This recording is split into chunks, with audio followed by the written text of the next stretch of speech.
Do that. We are live on YouTube. Huzzah! Hooray! We're gonna start recording. All right. Welcome everybody to our reading of the first half of the Murder on the Orient Express. This is the 1974 version, not the remake in, was it 2017, I think, or 2007, something like that. Anyways, it should be a fun read. There's a lot of actions and descriptions in this film and a lot of characters. So and we've got a 6-person cast to convey about, over a dozen characters, probably about 24 characters. So it'd be fun. We had to do some last minute reassignment, so we're most of us reading this cold, I think. But we'll go ahead and share the script and the screen here in a minute. But first, we'll do some introductions of who's reading tonight and where they're from and who they're playing and where you can find them on social media. Let's start with our lead tonight, Vicky. Hello, I'm Vicky Dykes. I'm from Penhold, Alberta. I'm Perot tonight, who killed Perot. I'm excited about that. I've forgotten what we say. All the normal things. You've said most of them. I'm she, her for pronouns. And where you can find me on social media, I'm on Facebook under the name Vicky Dykes. I'm also on Instagram and Threads under the name Yoga Grandma 10. Awesome. All right, let's go down to Heather. Hello. How are y'all tonight? I hope you're good. Anyway, my name is Heather Lee Cameron. I'm an actor and a writer and an independent filmmaker. I'm represented by Faces of Wendy and also freelance. Tonight, I'll be playing Bianchi and Ratchet. That's awesome. You can find me on Facebook under Heather Lee Freelancer, or YouTube under the Sermon Latter-day Saint, or on Instagram under Heather Lee Cameron, or on TikTok or any of the social medias, or you can email me at heather.lee.cameron@gmail.com. I am actively looking for work, so please hire me. All right, sounds great. Pronouns are she, her, and I live in Lethbridge, Alberta. Gotcha. All right, down to Patty. By the way, happy Pride. Hi, I'm Patty. I live in Ann Arbor, Michigan. I am a she, her, and I'm playing Greta, Mrs. Hubbard, Cyrus, Antonio, and I'm reading the descriptions and actions in the first part. Social media, I'm pretty much Teacher Patty everywhere, PTTI, so you can find me. Cool. Aubrey. Well, hello, I'm Aubrey McCoy. My pronouns are ish. Yeah, there we go. I don't know. You can call me whatever you like. I will be playing today. I will be playing the parts of ADC, Dr. Constantine, Guard's Voice, Concierge, Mary Denham, and Hector McQueen, as well as actions descriptions 3. All right. And I am Kat Wilson, she, her, Gig Harbor, Washington. And tonight I'm playing a couple of small roles of the Colonel, the Chief Attendant, and Beddoes, and reading a section of actions and descriptions also. All right. And with that. And Haley. Oh, and Haley. Did I forget Haley? I am so sorry. All good. All good. Hello, everyone. My name is Haley Bayermeister. I'm in Houston, Texas. It's been a bit since I've been here, but I'm excited to be back. I will be reading for the steward, for Pierre Michel, for Princess Natalia Dragomirov, and Hildegard Schmidt, and I'll be doing, I feel like I butchered that one, and actions and descriptions 4 and 5. My accent work will be everywhere. It'll be fun, and we'll try it out. You can find me on Instagram at Hasty247. I'm a local actress from Houston, Texas. I didn't say that. I think I already said that. Yeah. And then, I guess my YouTube is random. I scored this when I was way young. No numbers, random yet awesome. I don't think I've plugged that one ever. Actually, don't look at my YouTube. Just kidding. You can. Okay. Thank you. All right. And our characters this evening are from all over the European continent anyway. So anyone can maintain any accent tonight in one country, it'll be amazing. So we'll take a look, see. Very Be fun. Lots of opportunity for accent work, not accent work. If you come read with us, so. in Texas, we say accent. We do. Accent, yeah, like I always say axe, like, did you axe him about that thing we wanted to know about? Oh no. Yeah, I grew up saying axe instead of ask. All right. Somewhere in I here asked him is a my share question. screen button. I am looking for it. It's disappeared. Let me try, I mean, it's here somewhere, but there it is. All right. And let's find the script. I think this is it. Let's see. Oh, no, that's not it. Stop. Maybe it is. Let's see. We can't see anything, so you're fine. All right, that's fine. I am going to actually share the actual script here. Let's see. I have two things on the script. Oh, I forgot to do social media. That's okay. Doesn't matter. All right. Can you see the script? And is it scrolling? Yes. And is it moving? It's moving. Okay, all right. Then we got the right one. Okay. Sometimes I can't tell what you guys can see. All right, let's get started. Patty, you can start us You want off me- here. Do you want me to start here or go to the You can first start right scene? here with the title screen. Sounds good. Second draft screenplay based on Agatha Christie's Murder on the Orient Express by Paul Den. We'll Something. skip the list of characters and go straight into fade in. All right. Fade in titles and credits to be designed. As credits end, fade out.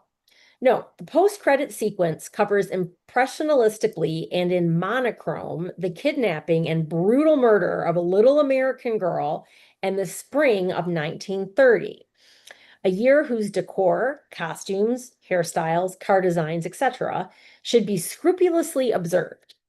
It will be made obvious that this murder is not the one with which our film is mainly concerned. The tempo should be quick and the atmosphere dark, shadowy, sinister. No dialogue, only natural sounds. At the end of each episode, we freeze to news photos showing press coverage of the crime. These should firmly establish the name of the dead child, Daisy Armstrong, and her parents, Sonia Armstrong and Colonel Hamish Armstrong. But tight shots will ensure that no other names are revealed. Fade in, interior, Daisy's empty crib, night. Beyond the crib, the drawn back curtains on either side of a wide open window stir in the April breeze, and we glimpse the top of a ladder propped against the outer sill.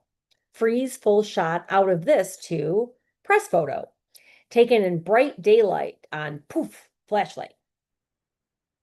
3, the kidnapper, in a black, wide-awake hat whose brim shadows the upper part of his face. A black kerchief masks his mouth and chin. We pull back as he carefully carries Daisy, asleep but clutching a teddy bear, through. Interior, I think, a communicating room in darkness. On a chair beside an adult bed with bedclothes in disarray sits a rigid and motionless nurse on whom we stay as kidnapper with Daisy exits shot. The nurse is unrecognizably gagged, blindfolded, and bound by ropes to the chair in which she helplessly, sightlessly sits. We pan off chair to disarrayed bed, freeze, and pull back to press photo. Empty chair and bed by daylight or flashlight. Kidnapper carrying Daisy down back staircase to servants' quarters below nursery complex. The stairs themselves and the passage to which they are led are carpeted with linoleum, on which the kidnapper's rubber-soled footsteps squeak. As he moves to open the back door at the end of the passage, Daisy half awakes and drops her teddy bear, with a small, soft thud. We angle down on the teddy bear, freeze, and cut to quick flash, press photo of dropped teddy bear. Manservant opening kitchen side door. He suspiciously enters passage, unrecognizably silhouetted against backlight from kitchen, where a female cook is putting back jars on a shelf in unfocused BG. Receding kidnapper. Carrying Daisy through an open back door into courtyard, where an empty car waits silently.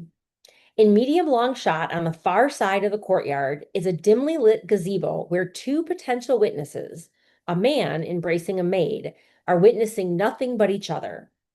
The man gently removes the maid's white streamed cap and strokes her hair.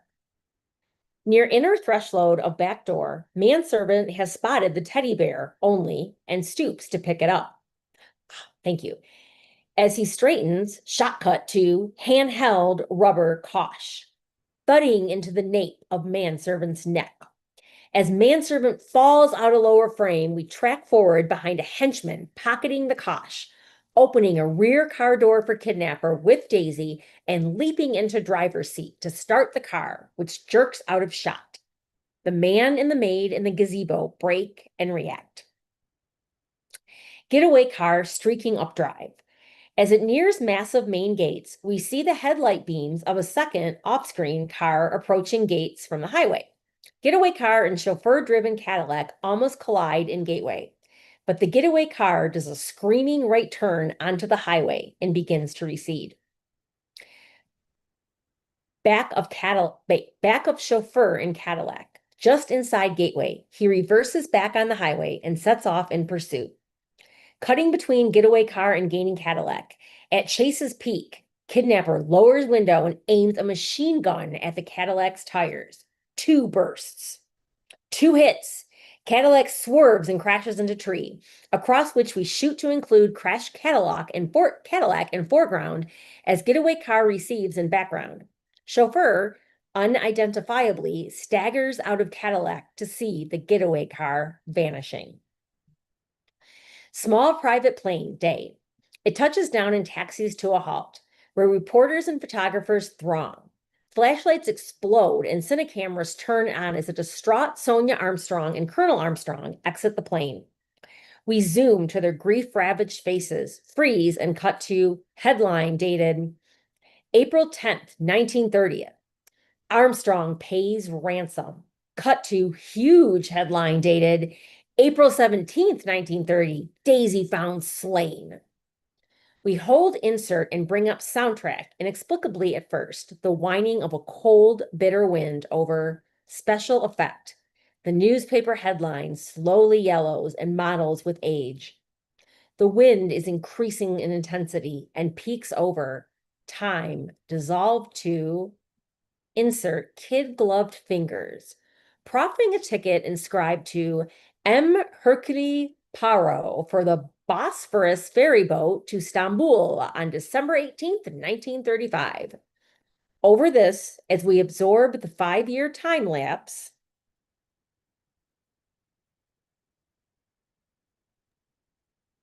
Welcome aboard, Miss Debenham.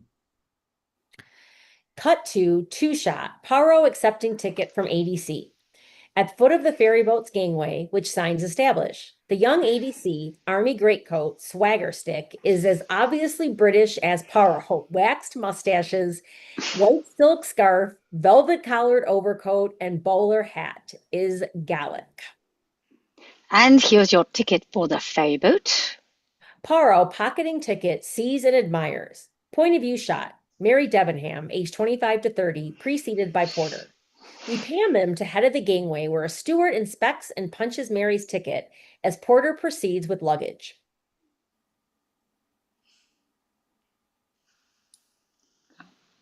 Well, okay. Welcome aboard, Miss Debenham. Cut back to ADC Poirot. My general wished me to repeat his thanks, Mr. Perroy, for serving the honour of the British garrison to Cyprus. The Brigadier's suicide was opportune. During this, Poirot's gaze has remained riveted on Mary's soberly striking and very British attractions. Now he turns to ADC. And in the classic English style, a bottle of claret and a revolver. Anyway, the case is closed. Oh, are you returning to another? Yes, but without urgency. I intend to spend 3 days in Istanbul, which I have never visited. Well, St. Sophia is very fine. Oh, you have seen it? A small embarrassed pause, then No. the ferry boat siren sounds its 5-minute warning. ADC looks at his watch. Poirot looks up again, admiringly at point of view shot. Mary. Looking inscrutably past Poirot at point of view shot, Colonel Arbuthnot, Arbuthnot, approaching foot of gangway, slim, trim, gray mustached, Harris tweeted, Burberry raincoated, and still extremely handsome under faintly yellow skin that confirms his former service in India. He carries an army holdall to which we momentarily close as he passes Poirot with ADC at the gangway's foot. The holdall is anciently stenciled Lieutenant Colonel R. Saint J. Arbuthnot, not 12th Gurkha Rifles. Arbuthnot proceeds up the gangway to the deck, from which Mary has vanished. Punching ticket. Haley? Really? Uh-oh.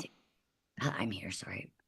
Are we at Steward. Stewart? Bottom page Oh. 5. Page. It's on the screen. If you Oh, can see. budget. Welcome, Colonel Arbuthnot.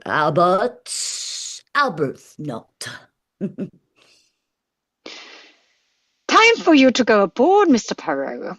I hope the weather improves. Anyway, the Biosporus is always calm. Oh, you have crossed by the ferry? Another pause. No. As the siren sounds its final summons over the increasing wind, cut to interior establishing shots of ferry boat under full steam, ideally at sunset. The choppier the sea, the better. Camera movement and gusty wind suggest a slight swell. Not slight enough for Poirot, a bad sailor, who emerges looking a little green at the gills. He sways toward the ship's rail, taking 2 deep breaths of invigorating fresh air. But by the 3rd breath, he suddenly holds, seeing, point of view medium close shot, Mary and Arbuthnot leaning over the rail. Something close up. Poirot's eyebrows lift in surprise, not unmixed with admiration. Quick work. But Mary, Not now, not now. When it's all over, when it's behind us, then. Poirot's eyebrows contract in puzzled frown, and he moves discreetly away. We track back to include Arbuthnot looking somberly out to sea, and Mary looking at Poirot, already out of earshot and receding. What a funny little man. obviously a frog. Interior reception area. Tocatlian Hotel, night. Poirot, preceding his luggage, goes first to the concierge, who is Turkish. Poirot, Poirot. Un telegram, monsieur. He whips it from its pigeonhole and hands it with an ivory paper knife to Poirot, who opens it. His face falls. Voilà, sécu et invetund. I shall have to leave for London tonight. The Orient Express departs at 9. Can you reserve me a sleeper? Assuredly, monsieur. That is easy with this time of year.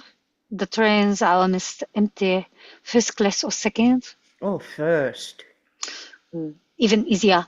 I will get you a ticket to London and reserve sleeping accommodation at the Istanbul Calais Conch. At least I have time to dine. Point of view shot. Oh, sorry. He glances up at point of view shot, ornate clock, showing 7:50 p.m. Interior restaurant, Tocatlian Hotel, night. Sparsely attended. We follow a waiter bringing an oriental silver coffee pot on an oriental silver tray with oriental porcelain cup and the bill to whom? He is intercepted en route by a plump, white-bearded, beaming gentleman, Bianchi, who has left his own table to precede the waiter to Poirot's. And Poirot, pushing back a plate of deskewered kebab, is in a vile temper. My ecco finalmente un amico, my dear Poirot. Bianchi! They lock in a continental embrace. You have saved me from apoplexy. Oh, sit down. You have not dined well? The skewers are of better quality than the kebab. The bottle is more distinguished than its wine, Waiter pours some coffee and exits shot. and the cups show better taste than the coffee. Oh, thank God that I have unexpectedly been called to London. I leave tonight. On the Orient Express. How else? Over their mutual, Aviva, I have a traveling companion. over their mutual pleasure, cut to interior hotel reception area. Bree? There's a lot of me super, but that is not one first class sleeping bag we had on the entire train. Cut to 3 shot, including despondent Paro and furious Bianchi. What? Bianchi. In December? In December, Signor Bianche. Has Bulgaria declared war on Turkey? Is there an epidemic in Istanbul or revolution? Are the aristocracy fleeing the country? I am a director of the line. Concierge bows agreement. And M. Hercule Poirot is not only a detective of international fame and distinction, but he is also my personal friend. We have panned off trio to a fat American sexagenarian, Ratchet, seated nearby in a fur-lined overcoat and holding gloves, hat, and stick. As his young secretary, Hector McQueen, liberally tips porters, page boys, and doormen. At the mention of Paro's name, Ratchet's small eyes open just a shade wider in his big face. During this, Am I now to understand that there is no first-class accommodation for? cut to trio. It isn't good, Signor Bianchi, but it is true.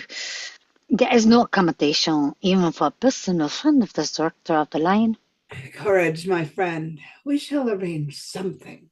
There is always one compartment, the number 16, which is not occupied. The conductor sees to that.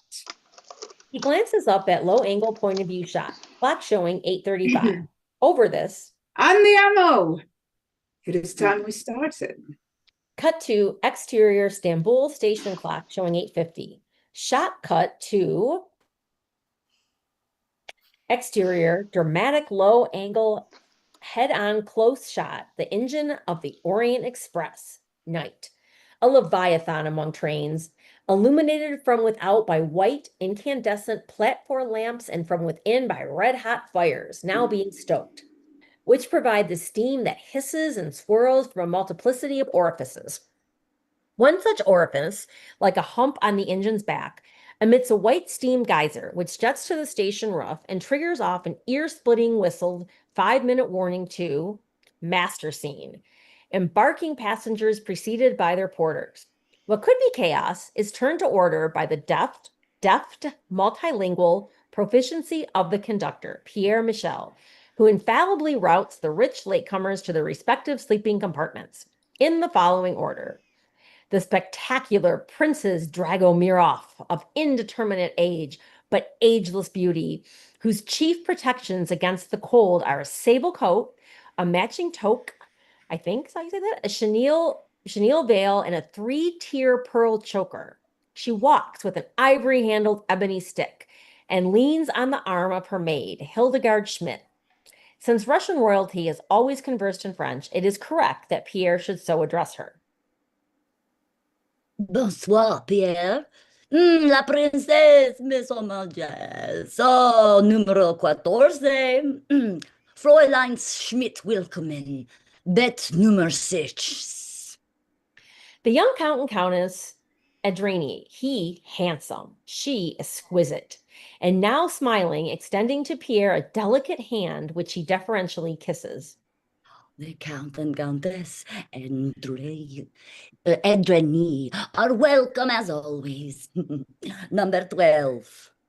Mrs. Hubbard looms into shot, so swathed from head to foot in distinctive furs that we can only judge her to be statuesque and guess her to be dignified. Ah, Mrs. Hubbard, it is always an honor to greet you. You have your favorite number 11. Mrs. Hubbard nods graciously and pauses in curiosity as Poirot and Bianchi approach. Ecco Signor Bianchi, benvenuto numero 9, come sempre. Thank you, Pierre. You are full up, I hear. It is unbelievable, Signor. All the world elects to travel tonight. Nonetheless, you must find room for M. Poirot here.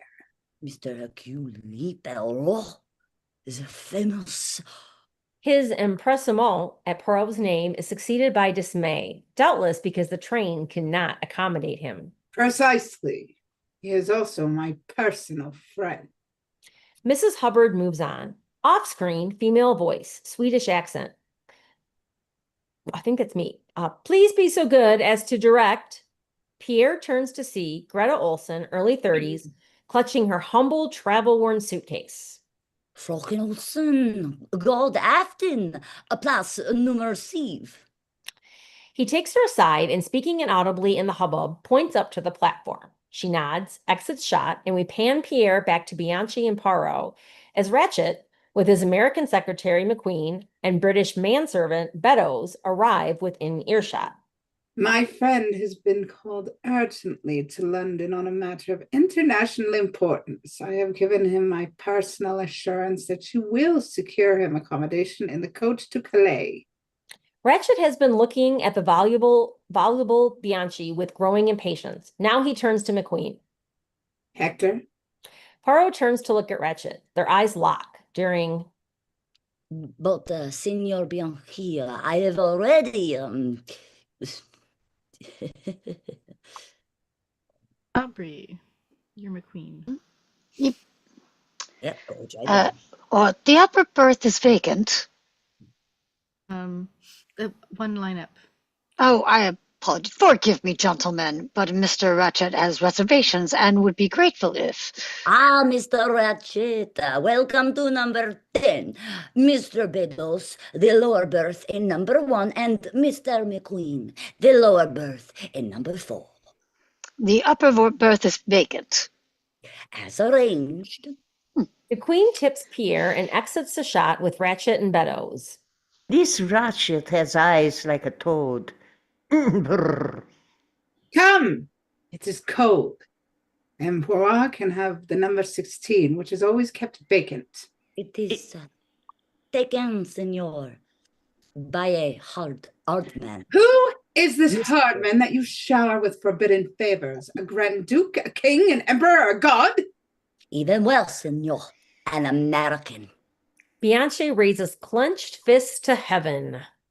At Belgrade, there will be the slip coach from Athens. But we do not reach Belgrade till tomorrow night. Must M. Poirot lie among mailbags or sleep at the guard? Is there not a second-class berth free? There is, but But what? it already contains a lady's maid. Do you need a lady's maid? Oh, nowadays, very rarely. Whistles are sounding. Imbatua! Imbatua!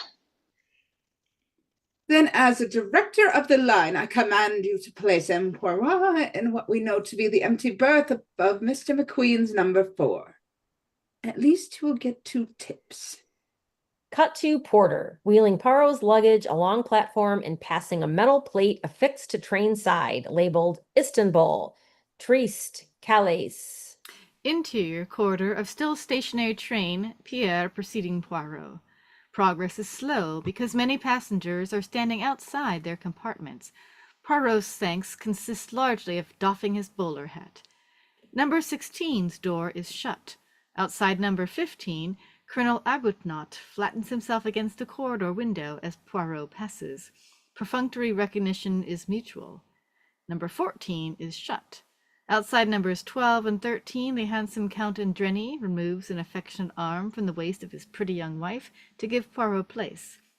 Outside number 11, the preferred Mrs. Hubbard presents a more substantial obstacle. An overblown American widow, of relentless garrulity, she has been at vulgar pains to disguise her age, her face, and her figure with all the cosmetic camouflage of the 1930s. Despite the precautions of corsetry, Her bosom resembles an arrested waterfall. She is mutton-dressed as synthetic lamb. God knows, and we shall never see, what she looks like underneath it all. She opens her compartment door and with difficulty backs into it as Poirot doffs his bowler hat and attempts to pass. My second husband, Mr. Hubbard, always used to say, travel broadens the mind, Harriet, but that's no reason why you should allow it to broaden your figure.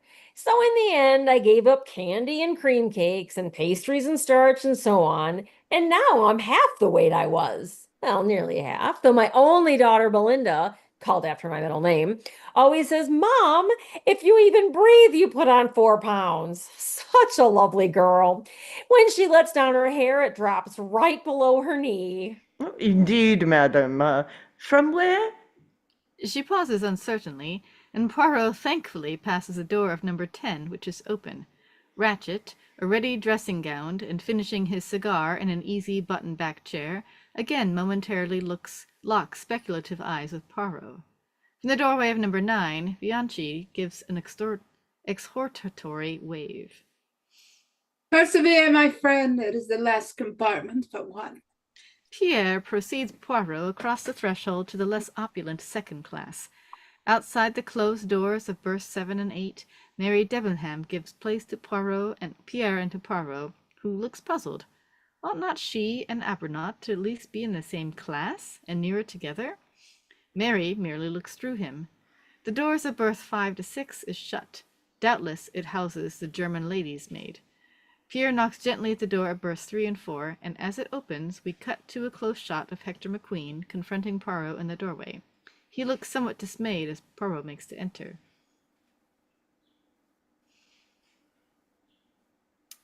Aubrey. Excuse me, there must be some mistake. Je crois que vous avez fait une erreur. Over Poirot's shoulder, Pierre interrupts from corridor in an apologetic, rather breathless voice. Oh, Mr. McQueen, there is no other berth on this train. And Belro has come in here. McQueen's dismay is total. Pierre lowers the corridor window, hauls in Poirot's 2 suitcases from the porter outside, disposes them on a rack near the compartment doorway, and bows in acknowledgement of Poirot's tip. Voila, monsieur. All is arranged. Yours is the upper berth, the number 4. We start in 1 minute. He hurries off down the corridor. Poirot enters, compartments 3 and 4. I apologize if I have incommoded you. In any case, it is for one night only. At Belgrade, Oh, I see. You're getting off at Belgrade. actually, I Sudden jerk. Both men automatically move to the window and look out at the long, lighted platform as it begins to slide slowly past them. Cut to, excuse me, an exterior reverse shot, train moving out of the platform. The red light at the rear coach recedes. So does the slow chuffing of his majestic engine, and one by one the white platform lights dim out and are extinguished. No more trains tonight. The Orient Express has started on its 3-day journey across Europe. Fade out, sound and visual, and then from black, silent screen, simultaneously shot cut to, on soundtrack, the clangor of train at full speed. On visual, interior restaurant car, bright day. We shall see that the brightness is reflected from the sunny but snow-covered landscape flashing past the windows. But we start with a tight close-up of Poirot's hands holding the cover of a wagon-lit menu floridly inscribed Déjeuner, luncheon, mittagesson, colazione. And over this, Better than the hotel. the menu is lowered by Poirot, who beams across the coffee cups at Bianchi. I shall keep it as a souvenir. I was anxious when I did not see you at breakfast. My otherwise amiable companion kept me awake with his continual nightmares, doubtless due to the food at the hotel. Table, Ratchet and McQueen, out of Poirot's earshot.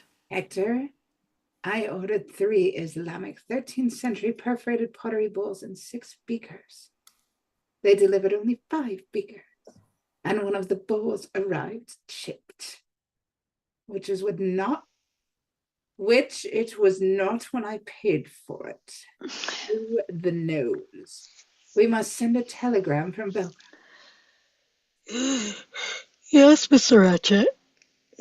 You look tired, Hector. I slept badly. Why? The Belgium in the lower berth snored. Have we any other unanswered letters on file? Only in the anonymous ones. And we can't answer those, can we? So go and catch up on some sleep before the Belgian gentleman returns to your compartment. Cut to table, Bianchi and Poirot. Poirot's eyes swivel pensively from off-screen, Ratchet, to the table with Foscarelli, Hardman, and Beddoes. All obviously pre-graded and placed together by the unerring social judgment of the intermittently glimpsed chief attendant. McQueen passes them on his way back to his compartment. Foscarelli is a fat, swarthy Italo-American, now dexterously twirling his fork to dispatch what must have been a mountain of spaghetti a sugo. Hardman is a chain-smoking all-American in a loud suit, a commercial salesman, and Beddoes' supercilious brow is lifted in a British manservant's pained and perpetual disapproval of everything foreign.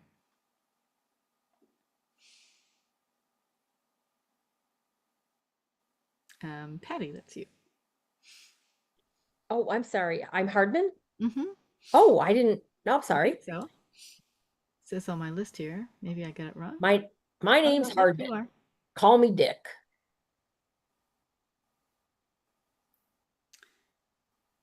And you're also Foscarelli, apparently. Oh, I might have an outdated list because okay. Anyway, Foscarelli, call me Gino. Beddoes. They await his first name. Mr. Beddoes. Beddoes now looks disdainfully out of a snow-spattered window. Quick lap dissolve to a similarly snow-spattered table window behind Poirot and Bianchi. The daylight could be a little grayer. Bianchi looks away from the window, and Poirot looks away from off-screen Foscarelli, Hardman, and Beddoes. Ah, for the pen of a Balzac. For 3 days, all these people, these total strangers, converge for different reasons in a single train whose engine controls their destiny. Destiny. Continued, both turn their heads into camera as we pull back to include Count and Countess Andreni leaving the car, her hand on his arm in the foreground. He, 30, in impeccable tweeds. She, 22, exquisitely pretty and exquisitely fashionable. After they have passed, Poirot deeply sighs. I know. We are both envious of the husband. Is he as English as his tweeds? God forbid. Count Andreni is a hot-blooded Hungarian. If you laid a finger on his wife, he would cease to be a diplomat. And I, with his bullet in my heart, would cease to be a detective. Thank God we are not young. Smoke from the Countess's long cigarette holder hangs exotically on the air as we cut to off-screen Poirot's point of view, tobacco smoke swirling as Colonel Arbuthnot rises from his single table. We track back as he advances, puffing a newly lit pipe and looking neither right, Mary Denham seated with Greta Olson and Mrs. Hubbard, nor left, Princess Dragomirov. He passes Poirot and exits the shot. Now there is an Englishman from his pipe downwards. But why is he alone? Oh, it could be said only of Englishmen that where there is smoke, there is no fire. We cut to, double checking, cut to a table with Mary Debenham, Greta Olson, and Mrs. Hubbard. Greta Olson is a tall, bespectacled, sheep-faced, plaid-bloused, middle-aged Swede with a mass of faded yellow hair unbecomingly arranged in a bun. Mrs. Hubbard, always within everybody's earshot, including Poirot's, is glaring balefully at a small heap of unidentifiable change.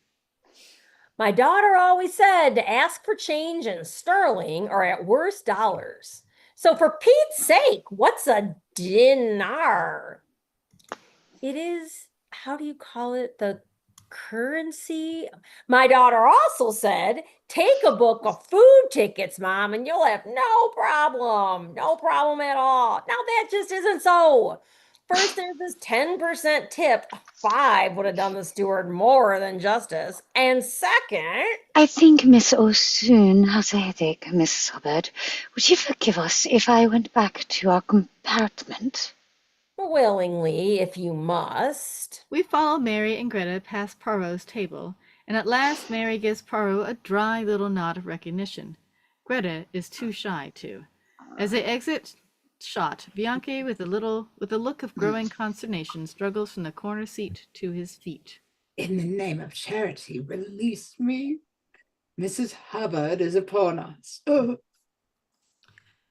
Poirot instantly rises to let Bianchi extricate himself from the table, which he does, only to collide with Mrs. Hubbard advancing under full sail. If he says anything, she will she will answer. So he mimes an apology and flees toward his compartment. What's the matter with him? Train sick or something? Madame, a director of the line is never sick of trains. Signor Bianchi greatly resembles the divine Greta Garbo. He liked to be alone. Mrs. Hubbard sniffs and retreats. Poirot, still standing, now has sightlines on a table with Princess Dragomirov and the chief attendant. At 5 o'clock, you will be sufficiently amiable to place in my compartment a bottle of mineral water and a large glass of Russian tea. With lemon and no sugar, Madame la Princess. Precisely. And for dinner this evening? You will have the goodness to serve me a cup of bouillon, the poached sole one with new potato, and a small green salad with no dressing. She closes the menu, hands it back to the bowing attendant, and rises somewhat stiffly with the help of the attendant and her ebony stick. Hildegard. From the far end of the car, and black-clad, expressionless Hildegard Schmidt, already risen, approaches her mistress in the foreground, deftly arranges the sable coat, and guides her down the aisle toward Poirot, still standing. As the princess passes his table, her unsmiling glance catches, with the steady nonchalance of the uninterested aristocrat, Poirot's admiring eye. As the pair exit the shot, we stay on Poirot, whom the chief attendant now approaches with his money box and Poirot's bill. Poirot counts out the notes and coins, during which... Who was that majestic lady? Princess Dragomirov, monsieur. Ah, I have heard. Her husband realized all his money before the revolution and invested it abroad. She is a cosmopolitan. And extremely rich. Poirot puts bill money in the attendant's box and waves the change. Oh, monsieur is generous. Would all passengers were the same. The American lady refuses to take her change in dinars.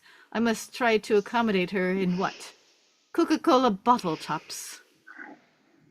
He exits in the direction of the wagon-lit compartments, and Poirot, still standing, looks down the car and finds he's alone, except for...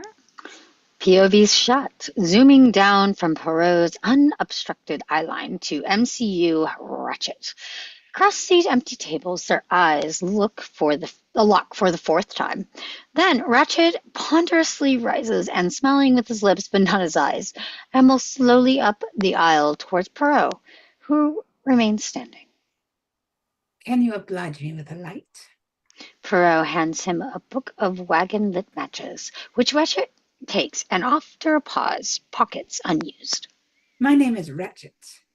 Have I the pleasure of speaking to Mr. Hercule Poirot? The pleasure, possibly, Mr. Ratchet. The intention, certainly. You asked me for a light. I offered you one, and you have not used it. Even that fool Sherlock Holmes could have deduced as much without acute mental exhaustion. May I? Sit down. Oh, you may. In As my both country, sit. in Go ahead. my country also, we come quickly to the point, Mr. Poirot. I want you to take on a job. It means big money, very big money. What is the case, or as you call it, the job, which you wish me to undertake? Mr. Poirot, I am a rich man, a very rich man. Men in my position have enemies. I have an enemy. Only one? What the hell do you mean by that? What the hell do you mean by that? Merely that when a man is in a position to have, as you say, enemies, it does not resolve itself with one enemy only. I appreciate that. Tell me your profession. I've retired. From what? Business.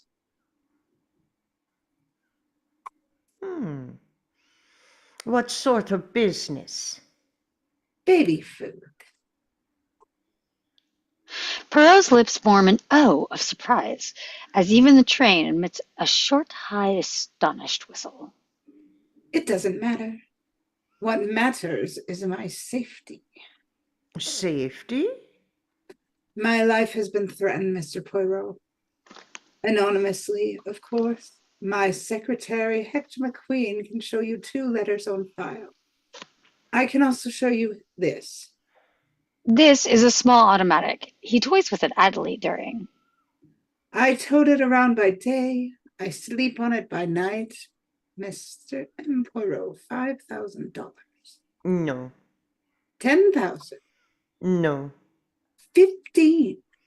Mr. Ratchet, I have made enough money to satisfy both my needs and my caprices. Now, I take only such cases as interest me. And to be frank, my interest in your case is dwindling. The train gives a long, shrill warning whistle after a pause. Option: exterior quick cut express approaching tunnel. Interior same as 58. Whack!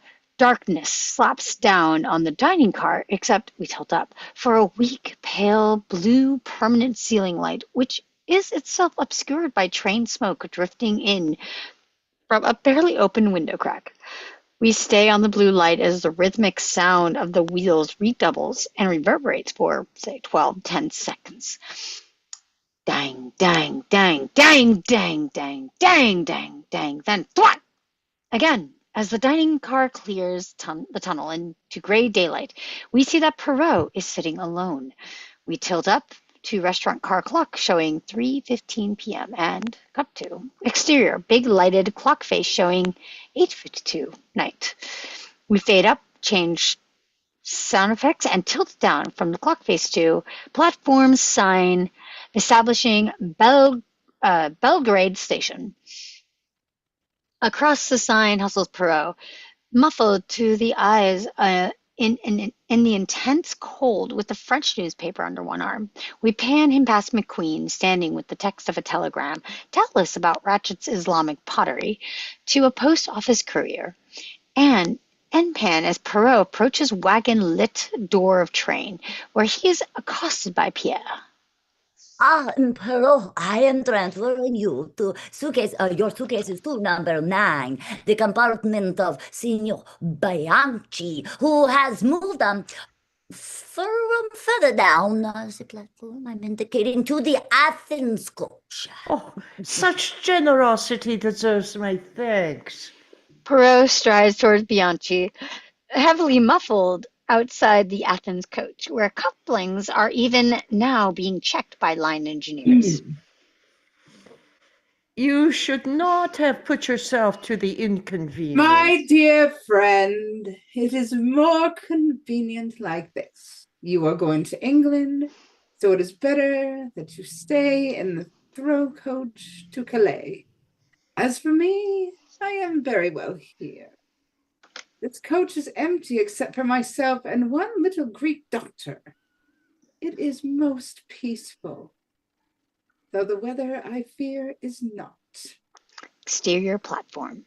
Last comers clamber aboard, doors slam. Individual whistles call. A sweeper sweeps away snow which the wind has blown onto the platform from outside the shelter of the station.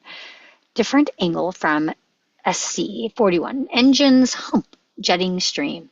Through the steam, sorry, jetting steam, not stream. Through the steam, quick time dissolved to. Interior, train in motion, Pierre. Sitting in his conductor's seat, warming his mittened blue hands by the stove that in fact heats the whole of the Calais coach. Oh, good night, Pierre. Good night, Emperor. Sleep well in the new compartment. Who are our new neighbors? To your right, monsieur, as you face the compartments, the Swedish lady, Miss Olsen, shares the number 728 with the English lady, Miss Debenham, and to your left, number 10 is Mr. Ratchet. Perot shrugs in vexed resignation, then warily. And where is the loquacious Mrs. Hubbard? I would like to get some sleep tonight. Beyond Mr. Ratchet, in number 11. She is still too near. Pierre, alert to everything and everyone, looks up towards the restaurant car and sees POV, medium long shot, Beddoes emerging and approaching with glass on tray as we pull back to include Pierre and Perot. Good evening, Mr. Beddoes. Beddoes graciously inclines his head as he passes. Good night, Pierre. Pleasant dreams in the number 9, monsieur. Perot follows in the wake of Beddoes, who knocks discreetly on the door at number 10. Who's there? Only me, sir. Beddoes, with your sedative. Come. Beddoes enters with a glass of pink-colored liquid on tray, leaving door ajar. We stay on Perot, who cannot help being interested, off-screen from inside number 10. How many drops? Of the Valerian, 2, sir, like you said. Put it on the table for later. I want to feel relaxed, but not sleepy. Precisely, sir. Beddoes' footsteps reapproach the doorway, in which you will shortly mask Ratchet from Perot, who begins to slip across towards his new compartment number 9 during. And tell Mr. McQueen I'd like to see the text of the telegram he sent from Belgrade. Very good, sir. Beddoes exits number 10, shutting door behind him. As Perot opens the door of number 9, enters and shuts that too. Pierre by his corridor stove with Chef de Train guard, who has come for a bodeful consultation with his colleague. They are peering into the night through the corridor window, which guard repeatedly blows upon and wipes in a vain attempt to defrost it. Finally, he risks the cold by lowering the window. Snow hurls in like flung confetti. Guard slams the window shut. Je me méfie de cette maudite magie. Ainsi devant mon ami, c'est une combinaison assez dangereuse.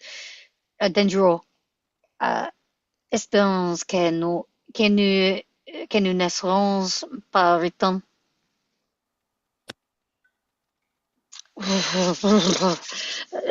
J'ai mieux de froid. Cut to. Interior, Perot's compartment. Made up for the night, Perot, in dapper pajamas, cleans his teeth with tooth powder over the chromium tip-up wash basin, tips it shut. We hear the water gurgling down the waste pipe, and critically scrutinizes in the mirror the condition of his waxed mustache. A tweak here, a twirl there. Then, from an adjacent drawer, he extracts an object no longer on our modern market, which resembles a miniature brassiere with a tape on either side, a mustache protector. Deftly superimposing its its twin cups over each side of his mustaches. He connects the elastic tapes behind the back of his head, erects a traveling clock on his bed. A side ledge, there is a watch book for his own watch on the wall above it. Hangs his sponge bag on the book provided just above, and therefore masking the bolt on the communicating door with number 10. picks up the French newspaper he bought in Belgrade and slides gracefully into bed. As he's about to start reading, he hears number 10's door open.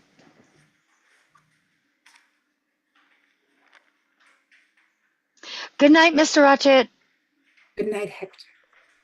Both voices are muffled but unmistakable. The door number 10 shuts. As McQueen's footsteps pass Perot's door and quickly fade, we hear the distinctive clunk of Ratchet's wash basin being tipped shut, and the faint gurgle of water down the waste pipe behind the party wall. The camera moves to include traveling clock at which Perot glances. It measures 10:5. When reading newspapers alone, Perot is liable to punctuate his perusal with soft little interjections and expletives opposite to whatever news items he is reading. He now gives such a bravura performance of this trait that we can almost guess what sort of news item has been prompted each ejaculation. Oh, aha! Oh, zut alors. C'est no. 10 cents. Ducatant. Que nu. No. It appears that all the news is either bad or boring. Perot reaches the penultimate page, of which we only can see the Observe Society back page, containing a large half-tone picture of the pretty young Comtesse Andriani posing with the Count on the steps of Saint Sophia. It is captioned, Le Comte et la Comtesse Andriani s'amusent à Istanbul. As Perot turns so this back page. Cut to MC, Perot's face over the edge of newspaper. His eyes widen admirably. Ah, la. With finger and thumb, he blows a kiss at the picture. Meanwhile, the rhythm of the wheels has already changed, and the train is braking to a gentle halt. Perot looks up, a prey to that urge we all feel to peer out of our compartment window and ascertain the cause of the train's stoppage. Luckily, the cause is instantly proclaimed by Vinkopsi. Perot yawns, leans back, and returns to an increasingly sleepy study of the newspaper. Cut to exterior, shooting along the platform from a sign establishing Vinkopsi to distant rear of the train. Night. A smaller station, sinisterly lit by lamps past which the snow still blows in a rising wind. From the distant guard's van, a bale of newspapers is flung out into the platform, deserted, except for a single passenger who clambers into a local coach at the very rear of the train, an unrecognizable long shot. He seems to be wearing a peaked cap, a customs official. He slams his door. Quick time resolved, too. Interior, Perot asleep with bedlight on. A whistle sounds, and the train, jerking into motion, jerks him from his slumbers. Vexed, he retrieves the newspaper and begins to reread the back page. It seems to soothe him, like the increasing rhythm of the train wheels as the engine gathers force. We close to tight shut, traveler's clock registering 12:10. From the clock, we crossfade to exterior, engine dial registering full steam with fortissimo sound effects. Night.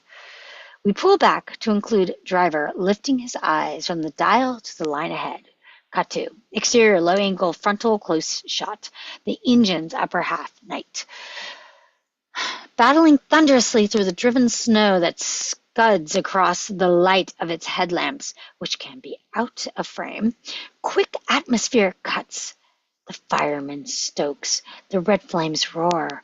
The driver grimly looks out sideways and shakes his head out. POV shot, helpful if practical. White snow-covered country.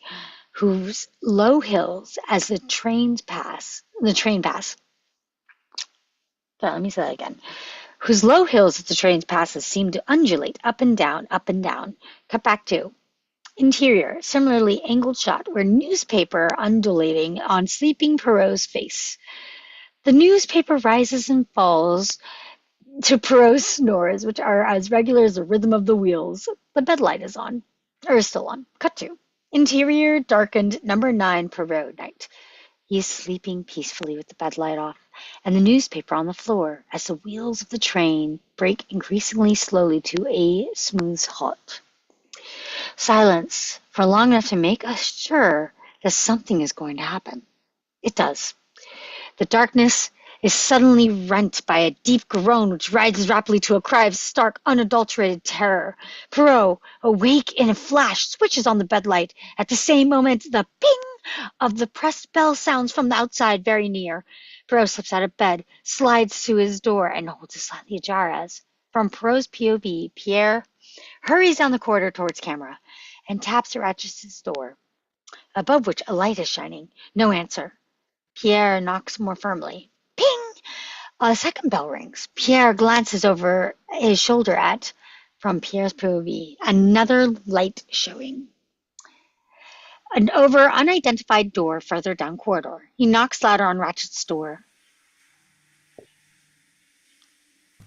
Ce n'est rien, c'était un cauchemar.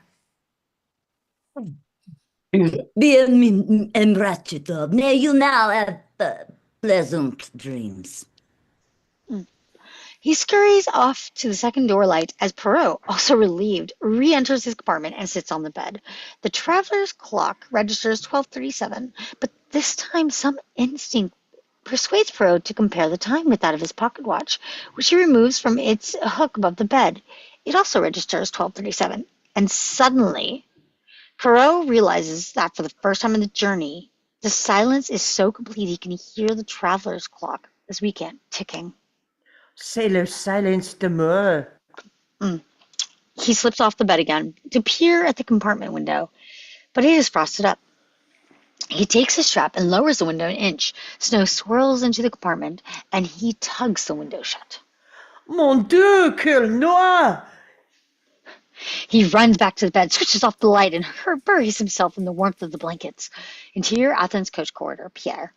Nervously knocking at the door of Bianchi's new apartment, softly at first, and louder and louder. Could Bianchi be the corpse? At length. Che, avanti! Pierre enters. Interior Bianchi's compartment. The owner is still surfacing relatively from deep, contented sleep. Speak. Signor Bianchi, I am desolate to bring you bad news in bed. I regret the train has entered a snowdrift. Bianchi sits up wide awake in apprehension. Impenetrable? Totally. A snowdrift is serious. You were right to have aroused me. Can we send for help? There is a framed map on the compartment wall, and Pierre uses it during... Behind us, yes.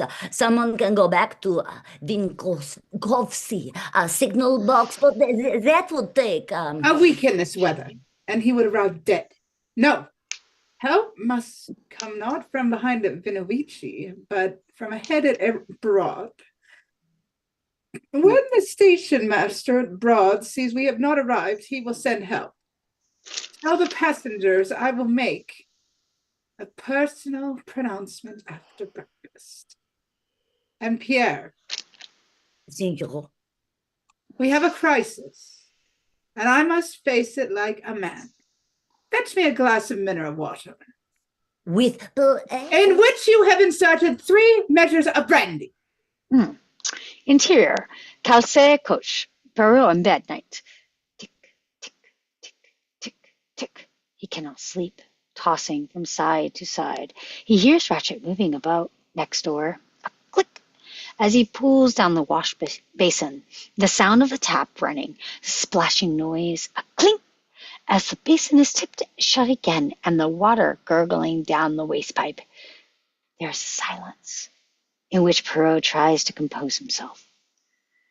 It is broken by the shuffling footsteps of someone in bedroom slippers passing in the corridor outside en route for the WC. Perrault lies staring at the ceiling. Almost at once, from down the corridor, he hears a ping, followed by, impatiently by 3, 6, 9 more pings.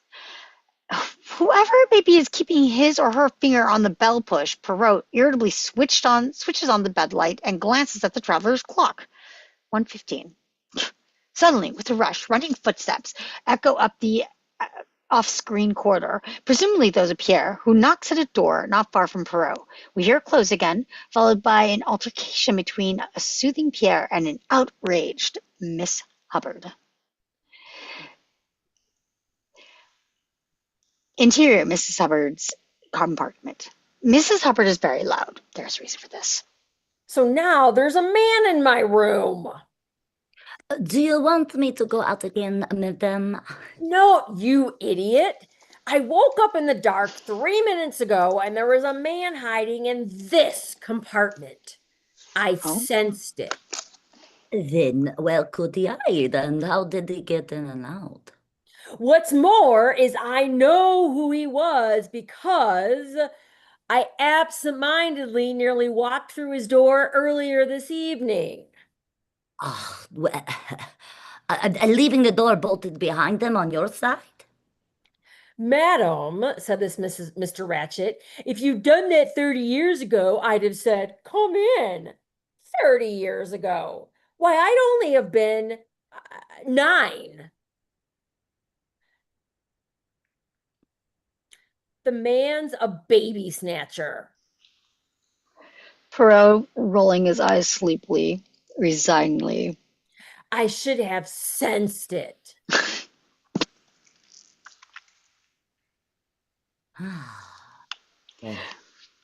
If there should be the reoccurrence, do not hesitate to ring, madam.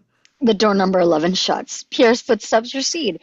About half a minute, there is a blessed silence as Perrault once more composes himself for sleep.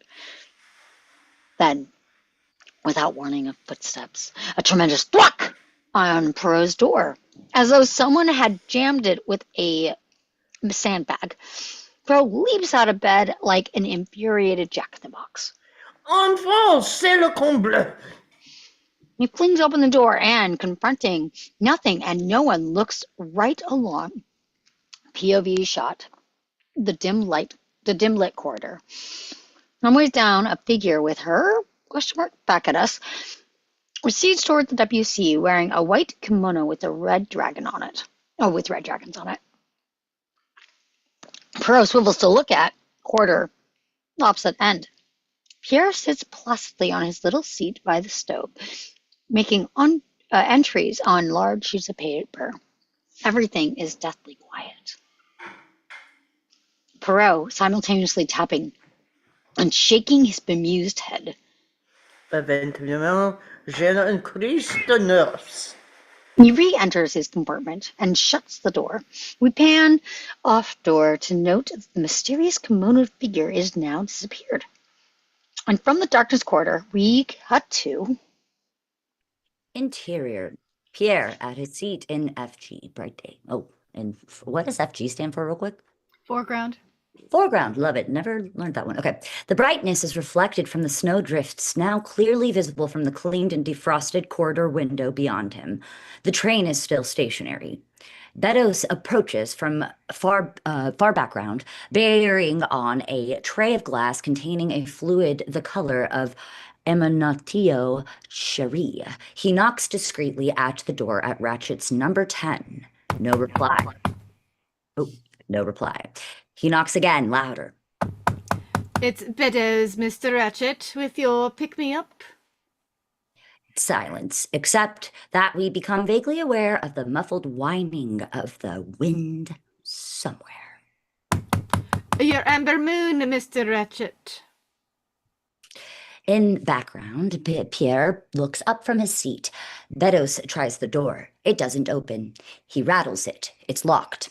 Pierre has risen and now approaches in case he can be of help. By the door of number 10, he stops and frowns, not yet noticing that Barreau, spruce and dapper as ever, has emerged from number 9 for breakfast. Pierre suddenly crouches and puts his ear to the keyhole, then looks up at Bedos. The window inside is open. In this weather? You can still hear the wind. You can hear it in general. We can. It rises and falls eerily in minor chords, as it might under the doors and through the keyholes of old houses. Pierre rises to face this person, which is Use your pass key.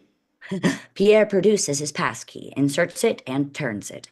The door opens an inch to the loudening of the wind, but is stopped from inside by a chain. Pierre looks at Perrault, who nods. They both rush to the door, at first unsuccessfully. The chain is made of not strong. In case of emergency. At a second attempt, the door bursts open.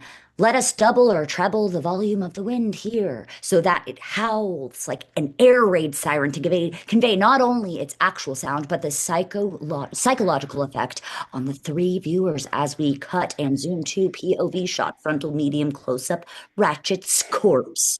The face is already gray and bloodless. The glazed eyes are open in what looks like a drugged glare of anger. A sliver of blood has congealed below his lower lip, no larger than a shaving cut. His body remains invisible under neatly tucked bedcloths. Bedos drops his tray with a crash. Pierre stumbles to the window and pulls it shut as the sound of wind cuts out. Where are Signor Bianchi and the Greek doctor? In the dining car, monsieur. Signor Bianchi has been telling the passengers about the snowdrift. This is news too. Fetch them at once.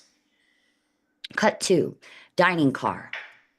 Dr. Constantine detachedly breakfasting with Bianchi, who has no chance to eat. He is the target of a quick tempo barrage opened by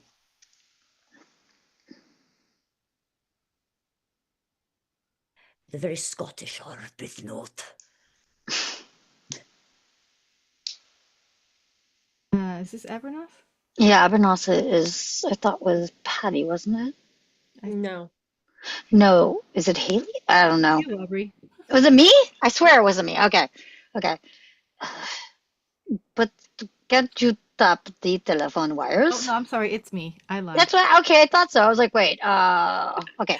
But can't you tap the telephone wires? They are down, Moncono. Or fire a rocket or something? This is not a ship, madame. Where exactly are we? Between Vincosi and Broad, mademoiselle. But in what? A country? Yugoslavia. Oh, the Balkans. What else can you expect? Snow is God's will, and all is for the best. She bursts into floods of tears. How long do you think before As we... soon as the station master at Broad sees we do not arrive on time, he will send. But Pierre is at his elbow, whispering. Bianchi grabs Dr. Constantine's arm. Signor, you must excuse me. As he exits with the doctor. He's always excusing himself. It isn't healthy. Ich moment min prinzessin Benedictine. As she leaves, interior corridor, Pierre shepherding Bianchi and Doctor to the shut door of number 10 with Bedos guards. Mind the broken glass, gentlemen. Pierre knocks. From inside, Perrault opens the door, momentarily masking the corpse. Signor Bianchi and Dr. Constantine. Perrault steps aside. Bianchi moves in, but squeamishly hangs back a little. Dr. Constantine goes straight to the corpse and stares directly into its still angrily opened eyes. In fluent English with Greek accent. People still lately dilated. Could have been drugged. He spots last night's empty Valerian glass on the bedside table and is about to pick it up when Perot deters him. Doctor stoops and sniffs without touching. Was drugged. With what? There is a smell of valerian which is harmless, but something must have been noted. Perpetuate? We can't tell without analysis. May I close his eyes now? I wish you would. As Doctor does so, he looks closely at the corpse's gray, waxy facial skin. But where did he lose so much blood? Can I pull back the bedclothes? Oh, by all means. There can be no fingerprints on those. With professional dexterity, Doctor wipes off sheets and blankets. As he does so, camera jumps back and angles steeply down on tight shut top sheet, excluding corpse. The sheet, to put it mildly, is dappled with bloodstains. Over this, Mr. Perot, Mr. Ratchet has been frontally stabbed 10, 11, 12 times. cut to Bianchi. He begins to suddenly cough and retch. He is staggering towards the compartment window when Perot grabs his arm. Montrose, if you must vomit, please do not vomit to windward, but to leeward. Help him, Pierre. Pierre, himself very shaken, escorts Bianchi into corridor and shuts the compartment door. This leaves Perot and Doctor alone, peering down at and virtually masking the exposed corpse. There's something in the pajamas pocket. As he begins to fumble, Permit me. with a whisked-out handkerchief, he extracts His watch. insert gold pocket watch on held handkerchief. Its casing is savagely dented, and underneath its cracked glass, the hand points to 1:15. Over this, The time of death? Possibly. I would prefer your objective opinion. Doctor raises corpse's right arm with considerable difficulty. There is always an interaction between the temperature of the room, which in this case is very cold, and the onset of rigor mortis. Without my tables, I cannot be precise. He bends over corpse's head, lifts an eyelid, and closely peers. The processes of death have begun to neutralize the pupil dilation. Camera favors Perot, watching with exaggerated patience as Doctor ponders. At length, I think I can definitely say that death occurred between midnight and 2 in the morning. That would fit. I myself heard him cry out and ring for the conductor, Pierre, at 20 minutes to 1. And when Pierre arrived, Ratchet apologized and said he had been having a cauchemar, a nightmare. I heard him use his wash basin, and that is the last thing known. a knock at the door. Bianchi beckons Perot out. As they leave, we stay on Dr. Constantine, alone in the compartment. Once more, he turns back the bed clothes and stares closely at the OS offstage stab wounds, frowns, and shakes his head in considerable puzzlement. Compartment number 9, Perot Bianchi. Perot is seated, sipping coffee and munching a croissant. Bianchi paces restlessly and suddenly stops. I beg you. Perot, his mouth full of croissant, emphatically shakes his head. You cannot refuse. But is the duty of the Yugoslavian police To question my passengers on my line, to annoy and incommode them, perhaps to take innocent people off the train, and to hold them in foul cells and frozen hutments for further interrogation under electric lights? Never. It is for you to solve the mystery. When we get to Broad, if we ever do, we present the police with a fait accompli. We say a murder has occurred. This is the criminal. And if we fail to solve it? You fail? I have access to no files, no dossiers, no laboratories, no facilities for an autopsy. My friend, how many times have I heard you tell me that to solve a case? A man only has to lie back in his chair and think. Do that. Use, as I have so often heard you say, the little gray cells of the brain, and the murderer will be exposed. Your faith touches me. Then I should like to have the Pullman car reserved for the investigation's headquarters. it is at your disposal. In its private compartment, I should like to see hung a plan of the Calais couch, together with the names and locations of the passengers who occupy it, It is practically hung. and the passports of all the passengers concerned. You can even have mine. They embrace. I will make a public pronouncement.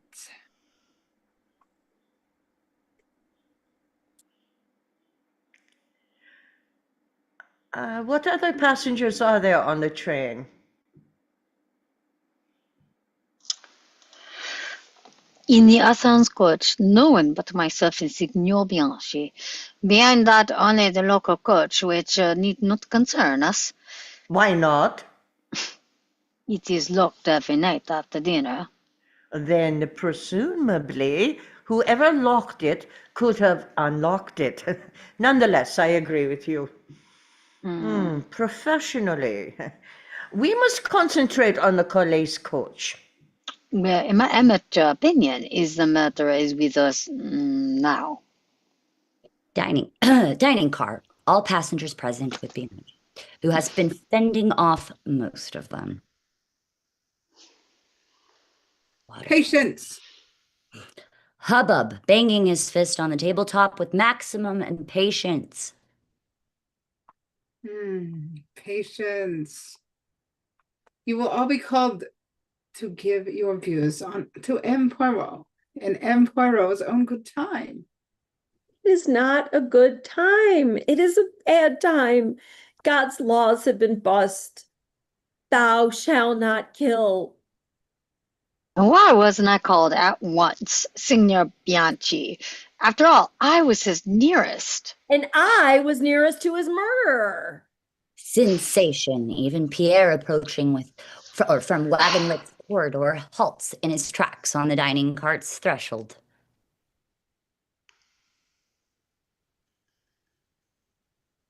You mean you saw the murderer, Mrs. Hubbard? You can identify? I mean nothing of the kind. I mean, there was a man in my compartment last night. It was pitch dark, of course, and my eyes were closed in terror. Then how do you know he was a man? Because I've enjoyed very warm relationships with both my husbands. Always with your eyes closed? That helped. A ripple of amusement from all but Bianchi, Greta, and the princess. Anyway, the man smelt of tobacco. She suddenly sees and reacts to POV shot, Princess Dragomirov, inscrutably lighting a small thin black cigar. We pan to Pierre entering dining car and advancing on McQueen. Mr. McQueen, Poirot would be grateful for a few minutes of your time. At last. Bianchi seizes the opportunity to begin following Pierre and the Queen out of the dining car. He passes the princess's table as Mrs. Hubbard reaches it in his wake. Don't you agree that the man must have entered my room to gain access to Mr. Ratchet? The princess looks Mrs. Hubbard up and down and exhales a thin stream of cigar smoke. I can think of no other reason, madame. Wagonlit corridor. It's crazy Russian. Poirot is just emerging from Ratchet's number 10 as Pierre arrives outside number 9 with McQueen. Our detective's manner is now very brisk and professional. Give me 5 minutes, Doctor, and remember, note everything, move nothing. Pierre, could you discreetly procure me a lady's hat box, one of the big, old-fashioned, multiple kind, perhaps from the Princess Dragomirov's maid? Quick then. Mr. McQueen, I regret to have kept you waiting, but there has been much to establish. He ushers McQueen through the door of number 9 into Perrault's compartment. In background, Bianchi turns from the window. Please be seated. Signor Bianchi and I should be grateful for whatever you can usefully tell us. Are you, for example... Let's get two things straight first, monsieur. Who, for example, are you? And what is your status here? And Hercule Poirot is a detective officially delegated to investigate this case by myself, who am a director of the line. You have heard his name, perhaps? Oh, sure. Except I thought that he was a ladies' dressmaker. Roba de Montclair. What's incredible? He's interested in ladies' hat boxes. Let us advance with the matter in hand. Your relationship with Mr. Ratchet? I was his secretary.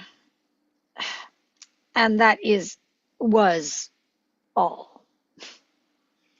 And for how long? A year, I take it. Give or take. How did you meet? In Persia.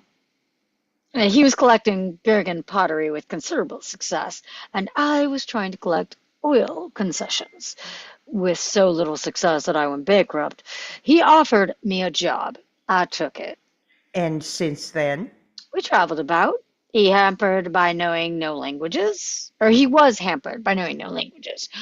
acted more as a courier than a secretary. It was a pleasant enough life. What part of America did he come from? I don't know. The fact is, Perrault, I know less than noting about his background. Mr. Ratchet never spoke of it. Why, do you think? Well, at first I thought he might have been ashamed of his beginnings. Some men are. Do you still believe that? No. What then? I began to believe he might have left America to escape something or someone. I think he succeeded until a few weeks ago. And then? He began to get anonymous letters, threatening letters, like these. As Perrault turns to read to Bianchi in background, cut to top shot over Perrault's shoulder, the letters. In fact, they consist of 2 sheets of ordinary paper, each containing a brief message in crude penciled capitals. As we read them, so to Bianchi does. I kill killers and prepare to die. Bianchi reacting. How brief. But in a sense, how complicated. Huh? Well, the writer wishes to conceal his identity by deceiving us into thinking that each message has been written by 2 or more hands. Compare, for example, the 2 E's in prepare. Oh, I noticed that. Did you also notice? Never mind. Mr. McQueen, on the night of the murder, I saw you dispatching a telegram from Belgrade Station. McQueen flips through a file and proffers it again to Perrault, who scans it during. There had been an error in the delivery of some Islamic pottery. He sent for me to see the text soon after we left Belgrade. That was the last I ever saw of him. You don't sound sorry. Except that he paid my salary. I'm not. Why? I may be wrong, but I thought him evil. Were there other threatening letters? Yes, but none that I was allowed to read. He used to burn them. Ah, that explains. What? My interest in hat boxes. Cut to interior, Ratchet's number 10, Perot's hands, opening oblong leather hat box, and he's lifting the lid and reveals the maid's 3 austere hats, each skewered to its still invisible support by a hat pin. Love this part. There are 2 hats at either end of the box itself, Really good. and a third depends upside down from the center of the lid, so that when the lid is closed, the third hat fits snugly between the first 2. Over this, Precisely what I needed. shot Perot and Doctor. You're going to disguise yourself as a woman. 2 shot, my bad. For Sorry. the first time, no, like that's a thing. People would be like, "What the hell? Read that right." For the first time, we hear Perot laugh out loud. It would take more than a hat to effect such a transformation. Oh, my friend. Have patience. When we have dealt with your notes, you will understand. We pull back to Master Shot, number 10. The bed cloths now entirely obscure the corpse. Doctor opens a black leather-backed notepad secured with elastic. First, the wounds. You counted a dozen. 5 are deep, which 3 are lethal. The wrist shallow, of which 2 are slight as to be mere scratches. What does that suggest? That there were 2 murderers, a strong man and a weak man? Or a weak woman? Or a man stabbing his victim both strongly and weakly in order to confuse us? At least we know that by the time of the murder, Ratchet was too drugged to cry out or defend himself. And this. But how do you guess that he... I didn't. He showed it to me when he offered me $15,000 to be his bodyguard, and I refused. Ought I to have accepted? Let us re-examine the ashtray. Both approach and peer down on POV, top shot, big cut glass ashtray on tabletop, and it contains 2 used matches, 1 flat, 1 round, a cigar butt, a used pipe cleaner, and the ashes of a piece of totally burnt paper, of which only a blackened, brittle inch remains uncrumbled and intact. Over this, I suspect the round match comes from a box I gave him when he asked for a light in the dining car. cut to Perot already gingerly searching the pockets of Ratchet's jacket and wardrobe and extracting a matchbox. Ah, this was the box. He delicately searches other pockets during The flat match comes from one of the book matches issued free to passengers.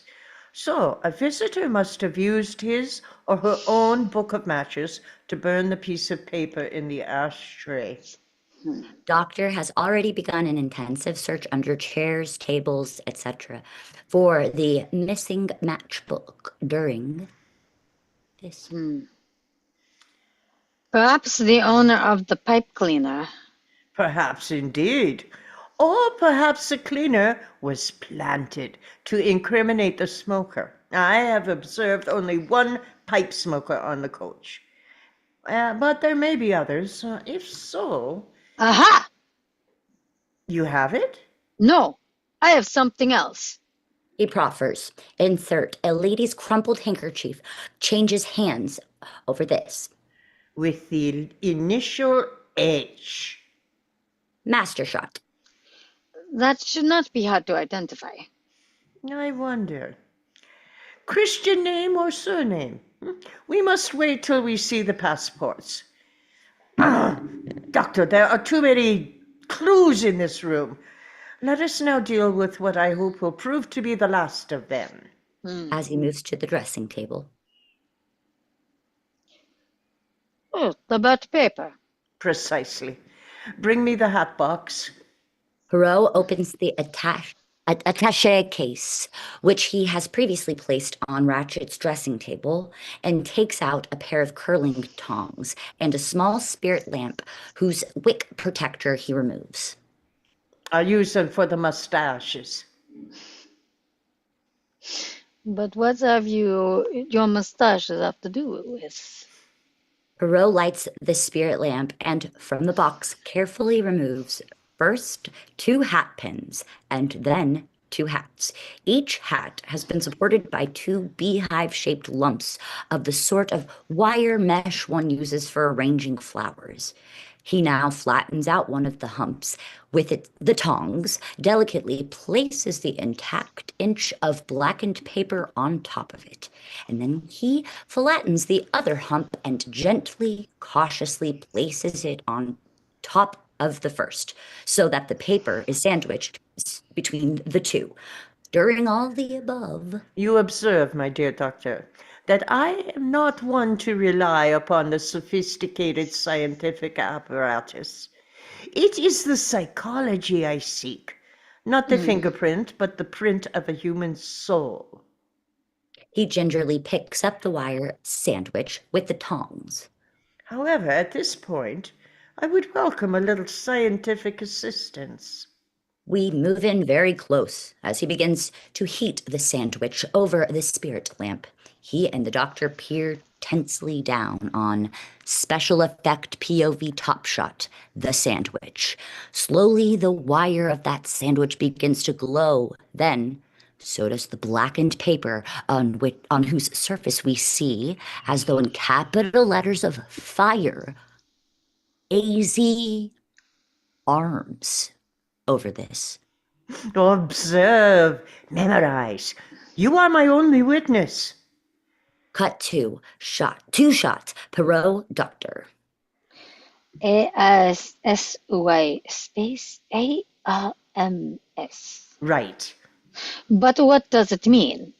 It means that we know the true identity of Mr. Ratchet and why he had to leave America.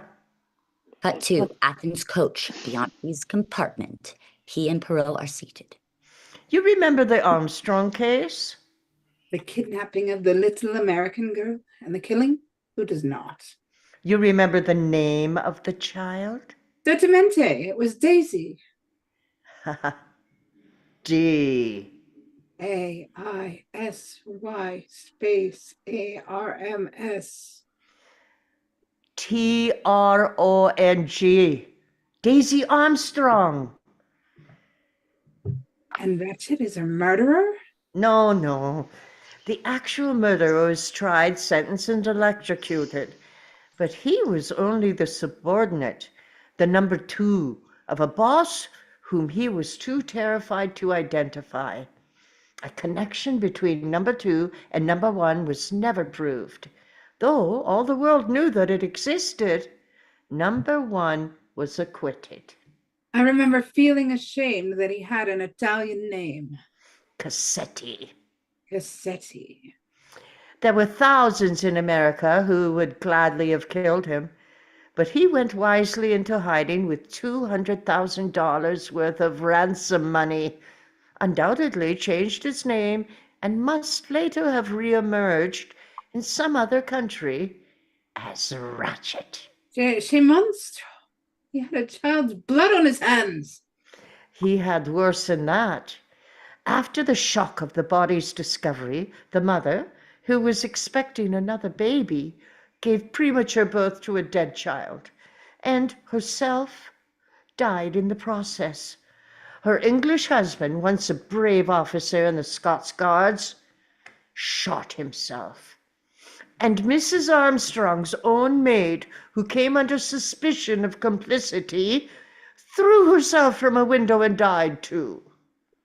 Then I thank God that Cassetti, who spilt so much blood in his lifetime, has had his own blood spilt now. I agree. All the same, It is not necessary that he should spill it in a sleeping compartment of the Orient Express. There must be other places.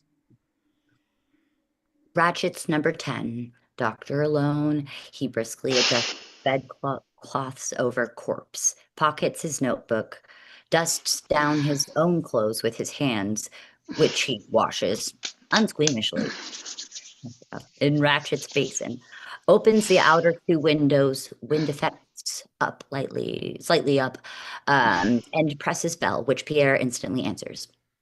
Ah, Pierre, I left the window open for reasons, you understand, of refrigeration. Oh, very good, monsieur. Doctor tips back basin with clunk, over which we cut to dining car, intercutting reactions of all passengers during this. Messieurs, dames, we hope you have enjoyed your luncheon despite its early service, but Sion... Whoa. Oh, sorry, that's my computer's fault, I think. No. We're still live streaming, though. Okay. We hope you have enjoyed your luncheon despite its early service, but Signor Bianchi is anxious the inquiry should be completed speedily. Foscarelli, is that Patty? Yep. I was born and raised a Wappa, and I resent. Signor Bianchi would be obliged if you would either remain in the dining car or in your own compartments until I called for questioning in the Pullman car. Cut to Pullman car refurnished as inquiry headquarters.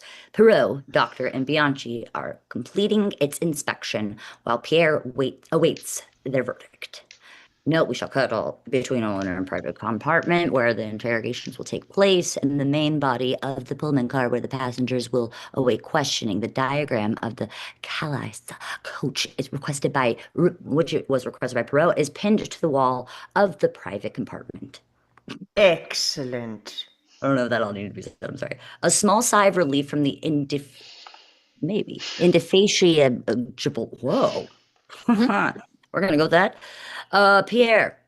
Indefatigable. Pierre Perrault takes a passenger list and scribbles, we need not move in, a number against each name. Pierre, since you are here already, we can conveniently begin by questioning you. After that, please summon the passengers one by one in this order, except for the Princess Dragomerov, who is not only of royal blood, but even older than she tries not to look, so we will go to her. Now, please be seated. Pierre sits a shade nervously across the table from Perrault, who takes a passport from the pile and examines it. Your full name is Pierre Paul Michel. Correct, monsieur. Two male saints' names. Oh, you must be greatly blessed. I have my share of good fortune, monsieur. And of bad? I note the cancellation of your wife's photograph. Nearly 5 years ago. She is deceased?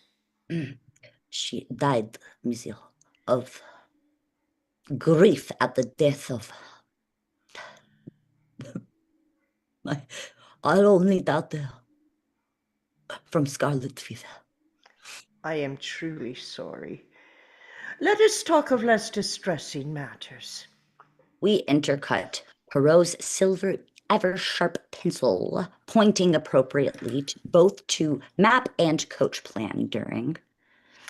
On the night of the murder, did you, when you had left Belgrade, see anybody else enter Mr. Ratchet's room after Mr. Beddoes and Mr. McQueen? No, monsieur. Then who were the last passengers to retire for the night to their own compartments? Show me the diagram. About 1:30, I remember seeing... Cut to sepia flashback. Train stationary and silent. Arbuthnot shakes his head with McQueen, who retires alone into number 3 to 4. We track back in front of Arbuthnot, puffing his pipe and strolling almost to the length of the coach to number 15, which he enters and shuts. We track back a shade further to include Pierre watching from his conductor's seat. Do the English colonel say good night to Mr. McQueen outside the number 3 and 4? I saw him walk back into his compartment, the number 15, which he did not leave. Back to the sepia continued. Sednerian, c'était un cauchemar. Who Out. rang? Oh, go ahead. Out inquiry headquarters color now. Yeah. Who rang the second bell while you were answering Mr. Ratchet's? The Princess Dragmirov. Dragmirov. Monsieur, she asked me to summon her maid. Thank you, Pierre. That is all for the moment. He indicates the door through which Pierre leaves.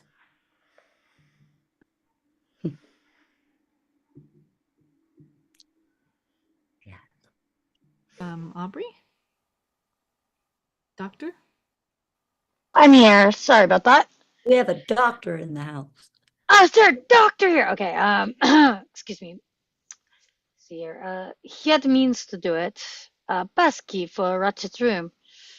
And a knife borrowed from the chef, With whom he was in league. which he plunged repeatedly and without motive into the body of his inexcusably astonished victim.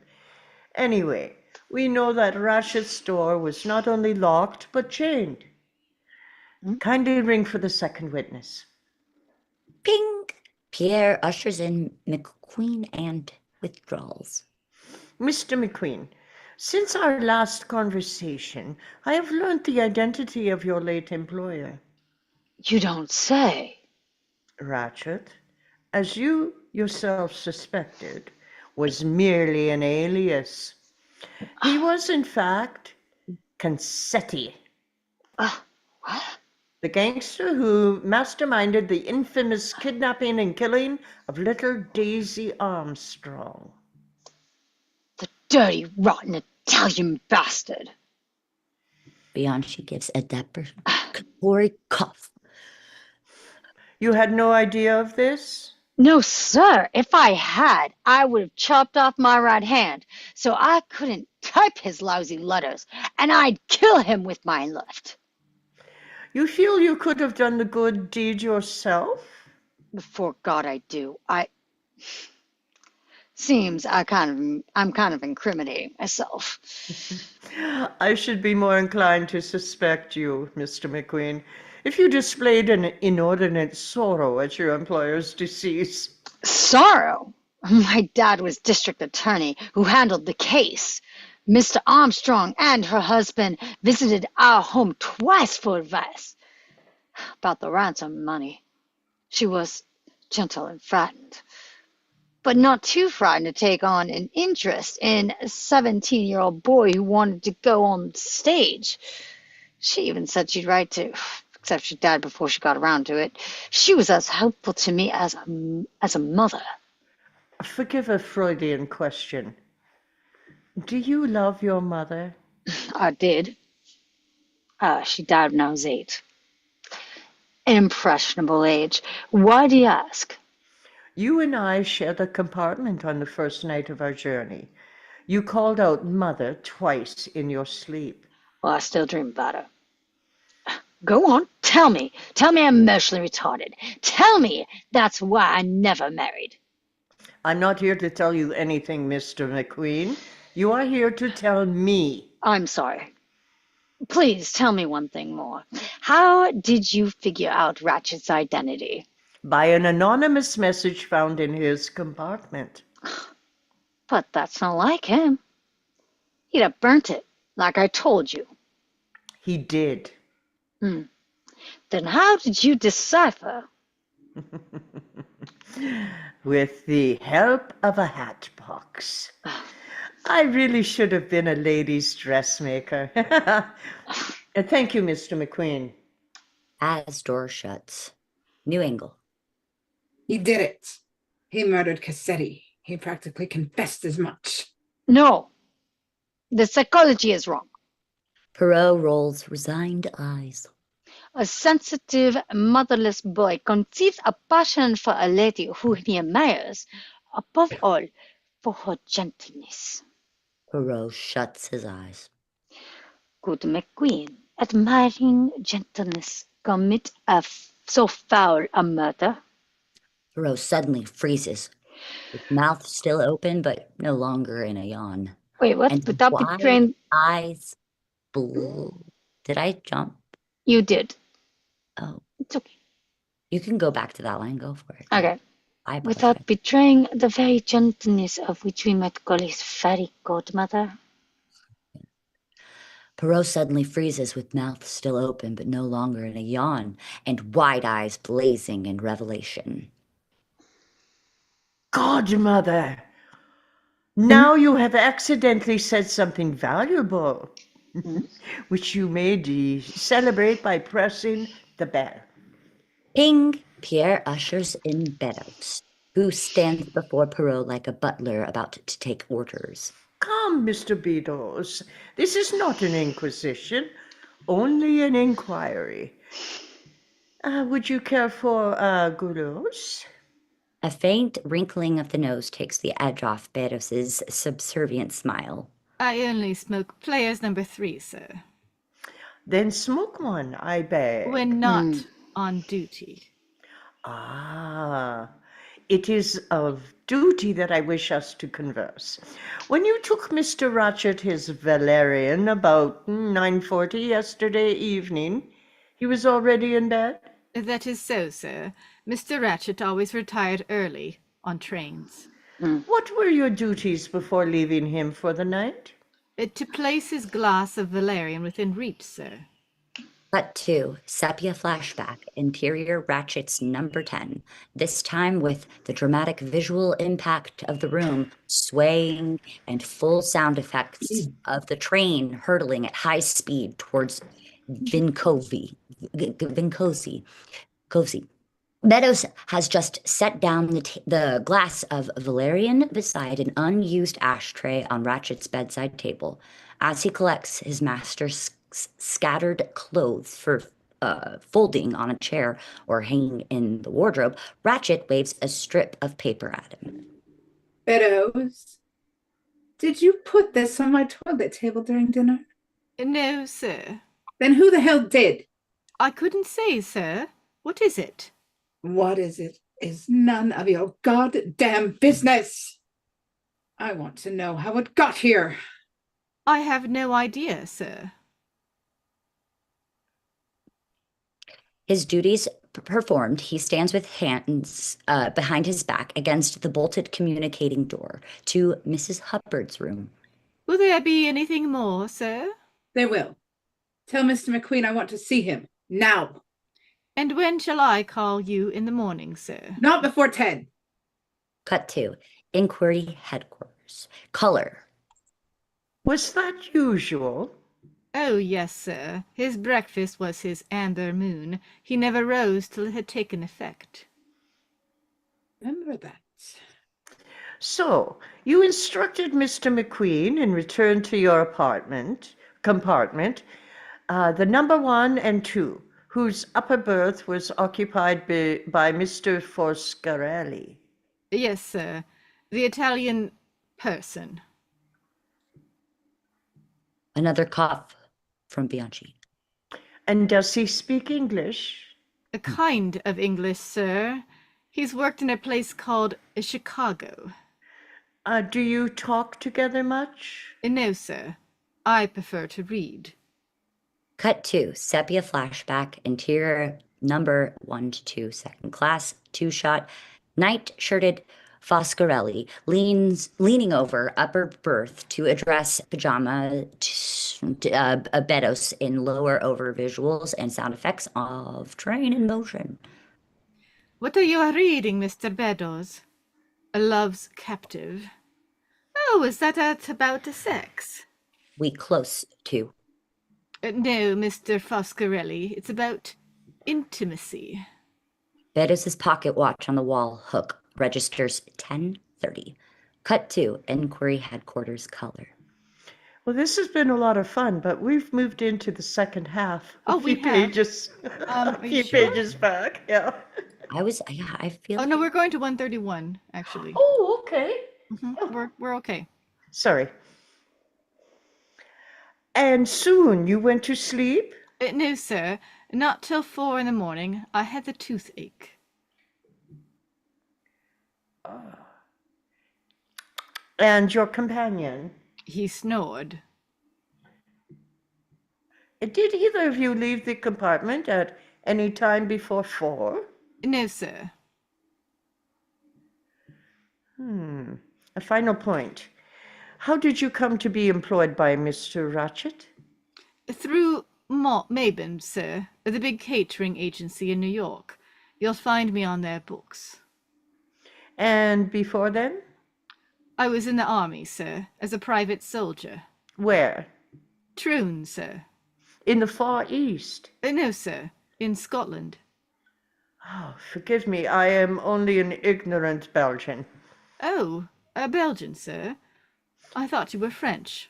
Did you know that Mr. Ratchet was of Italian extraction? Ah, that would account for his hot temper. Bianchi again discomfited. His real name was Cassetti.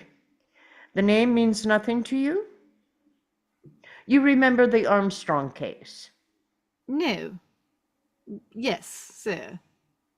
A little girl? Cassetti was responsible for her murder.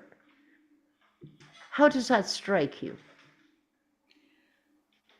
I have often thought, sir, that instead of our employers requiring references from us, we should require references from them. Thank you, Mr. Beddoes. He rises to escort Beddoes into outer corridor, but Please be seated, sir. I'm used to opening doors.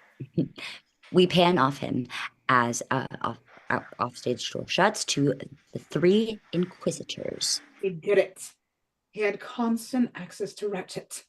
He himself could have drugged the Valerian before bringing it to his master. As to the psychology, who knows what passions boil and bubble beneath the stiff shirt to which his profession has called him? Did he not read Love's Captive in bed at night? Brie? At the time when you suggest you should have been merging Mr. Ratchet? From outside, we suddenly hear the engine emitting 3 short, sharp whistles. Bianchi leaps to his feet, opens the window, and looks out at exterior, frontal close shot. Firemen clambering onto snow-piled carriage top as offstage train, ahead of them gives 3 more whistles, very loud and near. As he raises binoculars, we hear 6 very distant notes from what sounds like a far-off bugle. And Cut that's to where we'll stop tonight. Awesome. What Yay. have we seen first? This makes me want to take a train to, like, go to London and take a train to Paris. Not this. This I'm script kinda is gonna so be well bored. written. It's easy to get like lost and like even like I'm talking about all the actions. Like it's really well written. Mm-hmm. Fun to read. My mustache is done, by the way. Oh no, It's your like- mustache. I like an ever-changing mustache. And like I was really enjoying all of your it's like a gag. yeah. I was just loving all of like the acting and everything you were doing there, Vicky. I could see like all of your like while I was doing the action description, just seeing all of your like your what's that called? Your physicality. It was And great. I do all of that for you because I'm not on the in the recording. That they can't see me. That's all for you guys. I'm having a lot Oh, of fun really? because Oh, it I've depends on the seen. recording. Well, Sometimes something I get a can. certain energy from acting that doesn't seem to come from much else in my life. So I'm glad to like just do it. It brings me Yeah. where other parts of life don't. I don't know. My character's accents kind of changed quite a bit. I mean, the French one's easy, but If the you're other gonna ones, bash like, yourself, stop it now. I'm not. No, it's just I was laughing because I'm like, I don't know how to do a Greek accent, and Also, so it mine was were like, not much better, but I watched in Houston, a bunch of my friends were in Orient Express, like Murder on. So, but it was the Ken Ludwig one, and then we all went to Austin to see at the Zach Theater, which was really cool. Them do it there, really very professional theater, and it was so cool. So I kind of had them knowing who was what, but this is very different. This is not like the Ken Ludwig one. It's very very different. Like there's a love interest with Perot and. Instead of the doctor, like the doctor is a love interest instead or something, or there's, yeah, it's interesting. just a You little know what? different, I but it's do very think similar. he's a cross dresser, Perot. There's a mention of ladies' Oh hat. yeah, this is like way funnier. Yeah, honestly, like in different ways. A Yeah, lot of people there's don't even like the Ken Ludwig one. Like people are You like, know what? oh It almost reminds me of the 39 Steps. Has anybody ever seen that? yeah, absolutely. no, It's I got that haven't, but it's feel. okay. It's got the feel, doesn't it? Well, okay, so what I was gonna say, I wasn't bashing myself, I promise. It was just funny, like the evolution. Like I Oh was just yeah, wasn't like you sure of went like the you evolution of went the Daniel accents. Craig in the Onion Mysteries with McQueen. I liked it though. You went real southern. He just started going more and more Yeah. southern. I'm like, what is happening? I loved it. I know that happens to me too. Don't worry. I'll be like trying to do Midwestern and it'll turn like Scottish or Irish. I'm like, what the heck is Like happening? I swear, I don't know, I like was going more and more like New Orleans or something. I don't know what was happening, but I was like, all right, apparently this is happening. He's getting more mad, so apparently he's more southern now. I don't know. Yeah, it's interesting with this because in the stage directions it says like what, country they're from. So all of a sudden you're like, dun dun. Oh, I gotta do Hungary. I mean, he's like American, right? But it's like where in From America? Chicago. I don't know. Yeah, Oh, well, well, Chicago. I don't know. Chicago. Oh, okay. That was funny. Your I don't Chicago know. is southern. It just It became happens. this, Okay. whatever. That was It's fine. fun. It was just really funny. I was doing a more like my accent, and then as more and more he got on, he was like, I swear, sir, I have no idea what you are talking about. It's like, what's happening? It was great. Just, Yeah, I we're don't know. It was fun. It worked. Yeah, and then my doctor, I don't know, was he Greek? I couldn't remember how the I Greek thought he was accent Greek. sounded. So he was like, is he Italian? Is he Greek? I don't know what he is. Is he like a little French? Who knows? I'm not sure. But I was enjoying myself. So it was yeah, it fun. was so much fun. And I really wanted to tell Patty how wonderful her Mrs. Hubbard was. It I was wanted to so good. smack Oh, that Mrs. woman. Hubbard and the Ken Ludwig one is the only like thing that's like so funny written, just similarly funnily written. Yeah, Yeah. and she did that She did a Midwest, great job because yeah, my character was like, oh my God, get and me we'll away know from this why in woman's part past. two. Sorry, We will, the yes. twist. But I loved when she was like, I do know enough because I know I was a man because I had two husbands. And it's like, Yeah. oh, do you know them with your eyes closed? It's like, oh, well, You know that yes, woman, it's yeah. better that way. It's like that's so fun. It's like, oh, queen. That was like my moment. I'm like, ah, that was she's That a smart. dream role. Mhm. Yeah. Like, wow. Yeah, so the script was very well written. I will say that. So what page did we end on? I think We ended on the end of shot 131, whatever page Okay. that is. I went a little And further because it was mid-scene, so I didn't want to stop mid-scene. yeah. Um, 36, so we'll 130. start at 132 next That's week great. and get the So second yeah, half done. it's good to know. Yeah, I'm excited. I can't wait. It Yeah, was me fun. too. I really enjoyed this. Sorry for the times I was a little late coming back. It was because I'm like, where's my thing? My mouse, like, where's my mouse? Where are you? Couldn't get to it fast enough. Control A sometimes works for unmuting too. I mean, Oh, You can try I it. just tried it. It works on No. my computer anyways. It might be different Well, on your computer, but there are little hotkeys you can use to quickly mute and unmute. Sometimes hitting the space bar works too. If you hold the space bar, sometimes you can. Oh, unmute it. it's spacebar. There we Okay. go. It's gonna be spacebar. Yeah. All right, I'll do that now. Ugh. And you might have a mic at the bottom of your screen on the left-hand side. Yes. If you tap on that, you can mute and unmute. Oh yeah, that's what I do. That's what I'll tap it Oh. to mute and unmute. But my mouse will freeze, and I'll have to click it, and then have to find. I mean, where are you? The little mouse button. I have to find it so I can Right, track right. it and then get it down there. And it's like, oh no, it's my turn. Yep, that's why I like the space bar and the Alt A. So space Well- bar you have to hold to make it to stay unmuted, and then Alt A just transfers it and keeps it whatever you left it last. So at least on this one.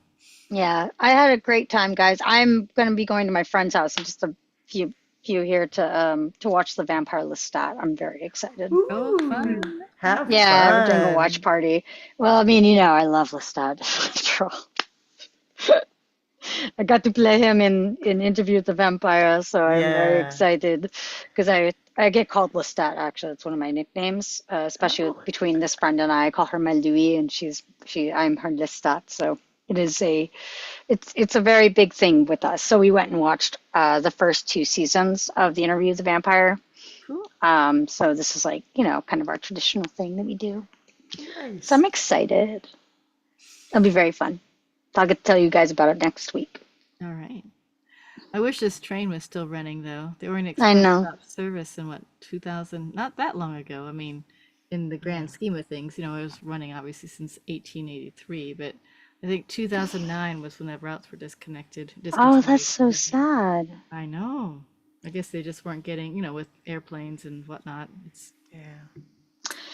I mean, steam trains really should bring back steam trains. I don't Yeah. know why we don't have it because it's actually a little better for the environment, but There you go. anyway. All right, guys, I'm going to say goodnight. Yeah, I'm Night. getting tired, so Yep. Mm-hmm. Heather, lovely. I loved your Ratchet. He was awesome. thank you. And also your Bianchi was delightfully dramatic. Just wanted to say. Thank you. Thank Yes, you. I love it. I love your dramatic characters. They're amazing. And Haley, it's always so lovely to see you. Yeah, Yeah. for sure. I love Yeah, it. thanks for all those actions and descriptions. That was a lot. Yes. Yeah, you're welcome. It was fun. No worries. Yeah, it's well written. When you have a well written script with those action descriptions, it makes it so much fun to read. Yeah. Because we've had a couple scripts where it's like, oh my gosh, these actions are not fun to read. Yeah.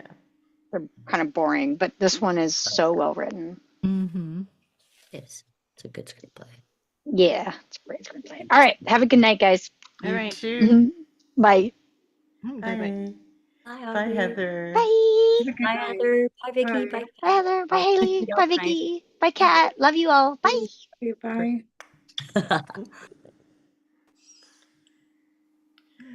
There they go. So, Well, thank you for whoever's watching out there in YouTube land, and we'll finish it next Tuesday. So hopefully right. Sounds you're good. there. all right. Good night, y'all. I'm gonna click Good night.